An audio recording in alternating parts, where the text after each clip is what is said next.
First name Elijah, last name Price. Before we get into this video, I want it said that there will be no spoilers in this review, that this will be completely spoiler free, so if you want to know my thoughts without me completely ruining the movie for you, this is the video for you. I also have a separate video with my spoiler-filled review, and that will go more into detail of the film and such. So, without further ado, let's get started! Hello everybody, your boy Zach's back to attack another feature film, and today we're going to be going over the final installment of the Unbreakable Trilogy, the new film, Glass.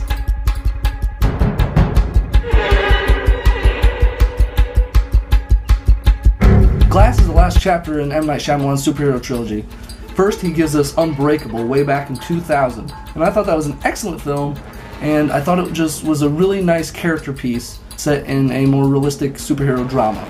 Then 16 years later, we get Split, the surprising sequel to Unbreakable, and I thought it was also just as great, and maybe even more creative than its predecessor. And now we have Glass. Does it hold up to the films that came before it? Well, yes and no. Glass follows David Dunn, a man who uses his supernatural abilities to track down the infamous threat known as the Horde.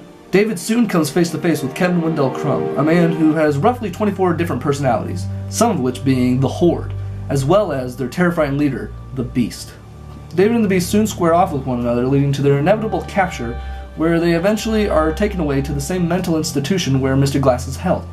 There, the three of them are interrogated by a specialist that believes that they are under the delusion that they are superheroes, and she tries to convince them that they are not characters from a comic book, and that it is all in their head. I've been looking forward to this film for a while now. Ever since the ending of Split, I wanted Elijah Price and David Dunn to come back and reprise their roles after 19 years. I wanted to see that, and they did deliver, but not as well as I was hoping for. The film, the more I think about it, has three different films within the film.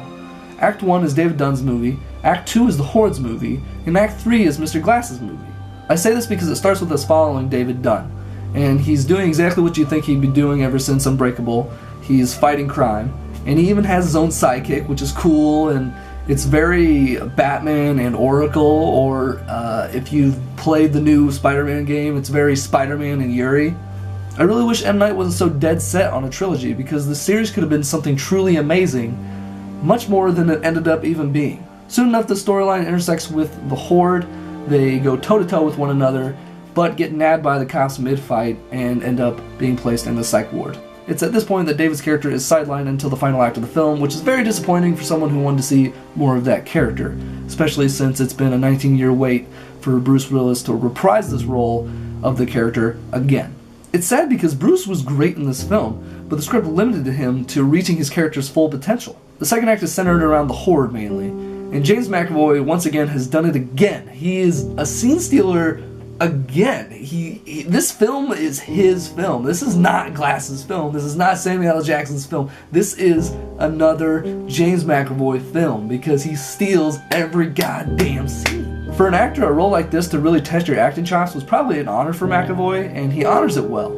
He got to reprise his four main roles from Split, that being Patricia, Hedwig, Dennis, and the Beast. And what's really cool is that they've developed and develop during this film, and like I've seen some of these characters are different from how they were in the last one, but it also makes sense that their characters changed this way, and I'll get more into that into my spoiler review. But it was just really cool to see characters go a different route. I got new insight on the characters, giving me a better outlook on the separate personalities than when I did whenever I saw them portrayed in Split. And that's all I'll say. But it was just real cool. James McAvoy has done it again. Then the second act is when things begin to slow down, and that's okay because that's very M. Night Shyamalan. He did it in Unbreakable, he did it in Split. I expected things to slow down, and I knew whoever the story followed during that slowdown is the character that would get the more development and be probably the most remembered, and that lucky winner was James McAvoy's Split personality character, because that's the person I think this film should have been titled after, not Glass. This film seems more like a Split sequel and not so much the long-awaited Unbreakable sequel like we were promised in many aspects. I really think this film should have been titled The Horde, as that was the film's main focus up to a point. The third act is where Samuel L. Jackson shines, as he remains very much dormant up until the final act of this film. I was hoping to dive further into the character of Mr. Glass in this film because I really wanted more of him in Unbreakable, so I was hoping this film titled Glass was going to do that, but no, they don't. They really don't. And that's sad because it has been yet a 19-year wait, so I'm sure fans really wanted that, but they disappointed. Like the hope of seeing more of David in the span of 19 years of waiting, I too was disappointed in what we got of Elisha's character. I just wanted more. We do get to see the evil mastermind in action, and it's definitely the shock and awe of Mr. Glass enacting his evil plans that is why this film is titled after him. That, and he never got a solo film like the other two did. But really, you only get the last 20 to 30 minutes of this film seeing Elijah playing out the intricate plans of Mr. Glass. So I really feel like this film was mistitled. Mistitled and jumbled. I think this film was very, very jumbled. I really do feel like this film could have been 3 separate films. There was the David film, there was the Horde film, and there was the Glass film. But M. Night, he wanted to skip over that because it didn't matter to him. So he just jumbled it all up in this one film, and it made quite a mess. Clean it up. The ending of this film was sadly the weakest part of this film and the trilogy as a whole, which really sucks because going out of this film, what you remember most is the ending, more than anything. You don't remember the beginning or the middle as well as you do the ending because that's the last thing you see. And so the last thing you see in this whole entire trilogy is this big mess of an ending. The first 2 halves of this film I thought were great. And then came the good old-fashioned Shyamalan twist, which I actually was kind of intrigued by and I actually kind of liked. But I also thought this film really didn't need it. But it's the execution of the twist and how things come to a close that puts a real sour taste in my mouth. I just don't understand. Out of all the routes this film could have taken, it goes that route. It goes this route. It bewilders me. And coming out of the theater with my cousin, we both looked at each other and we said the exact same thing to each other. I don't know how I feel about that. And that is not what you want when people are coming out of the film, is for them to both be thinking, or just people, because I'm certain the other people in the theater thought the exact same thing. Not everybody, but I could tell some other people were thinking the same thing as us. But having people come out of your film thinking, I don't know how I feel about that, that's just not good. That's not how you want to leave your audience. If you've seen or are a big fan of Unbreakable and Split, I would say go check out this film and make your own decision. But outside of that, I really wouldn't recommend this film. It's just Unbreakable and Split fanatics only. When later telling people about this trilogy as a whole, I'm going to tell them that I highly recommend Unbreakable and Split. That the pacing of these films are a bit slow, but that's what they're going for. And also, that they should be prepared for Glass because it might disappoint. It took me a lot of time to process this film and to come to a final conclusion on how I felt about it. M. Night went for a certain type of ending, and I think audiences are going to be split. Much like The Last Jedi, I think they're going to be just like that.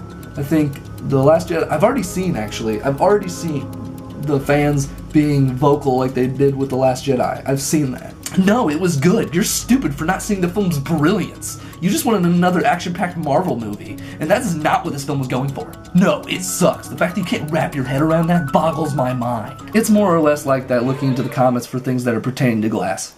True story. It's kind of sad. Why can't we all just have our own opinions and get along? If you loved this film, then I don't care. That's cool. I'm happy for you. I wish I was like that. But I'm not.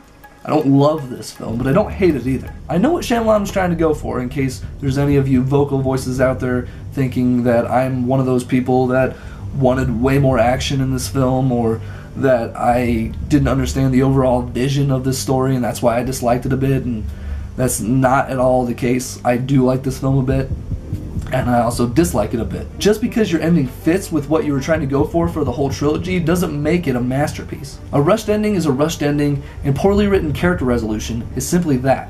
I mean, this ending was very messy, guys. Look, you're either going to like what he was trying to do and end up giving this film a 10 out of 10 and be raving about this film being a masterpiece or some shit, or you're going to be more like me and you're going to wish he went a different route. Now, even though I didn't like how things wrapped up for this trilogy, I did like most of this film.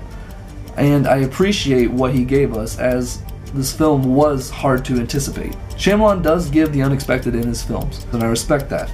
And it's a nice change of pace to see from your average film. Overall, I was really let down with this film's ending. but I did like the first 2 acts. I'm going to give Glass a 7 out of 10. First name, Mr. Last name, Glass.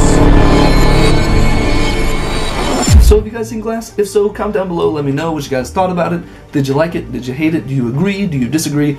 I want to know. And don't forget, I will be putting out a spoiler-filled review for Glass where I will go further into the film and discuss the film in better detail. And without further ado, fellow Zachalytes, once again, leave your boy Zach a like and hit the subscribe button on your way out, as I would very much appreciate it. And with that being said, I'm Zachatek. You. Bye-bye.